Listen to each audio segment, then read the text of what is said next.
meeting daw kayo, parang hindi ka na raw bumalik ulit. Kala niya hindi matutuloy. Pero yun, kaya nung nag-meeting ulit, nag-yes ka, talagang dire-diretsong shooting na. Oo. Ang sabi ni Direk, grabe, may mga eksena talaga nakapanty ka lang, naka-bra, tapos naka-pop, sexy daw talaga.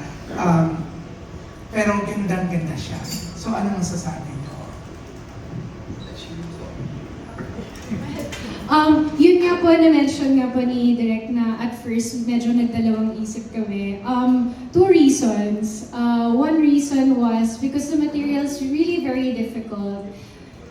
Yeah. Originally kasi, yung script na to was sexier, it was for Viva Max, pero syempre marami silang binago.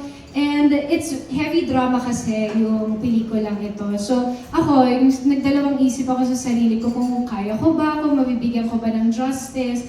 And then another reason pa, si Diego kasama ko. Kasi para kami magkapatid. Para kaming magkapatid. Para ko siyang little brother. Kaya parang, kaya ko bang gawin to? So it was a big factor. Pero nagawa naman namin. Nagawa naman namin ng maayos. So, and we're here, natuloy namin. So even if at the start meron kaming medyo may apprehensions ng konti, di ba? We decided together na ituloy namin. Kaya happy naman kami.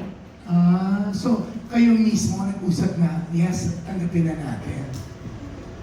Yeah, well, aside from talking to Direk and talking to Boss and everybody else in between, kami dalawa din, like, are we sure now we want to do... I mean, I've never had, aside from Adarna Gang, pero minimal, yeah, wala kami masyadong eksena. Sabi ko, if we're gonna have a movie together, are we sure na this is the kind of movie that we want to have? Only because na originally the script was intended for Viva Max. And when I look at Colleen, I see Quiz, si Billy, they've been my friends for the longest time in showbiz, so may onting awkwardness talaga, but hindi onte, may awkwardness talaga. Especially our first scene na magkasama kami na yung lines, basta, we'll just leave that out of it. So it was difficult, but then it's our profession at the end of the day. Alam mo yun, you should take out yung personal stuff and tignan mo lang talaga na trabaho lang naman to eh.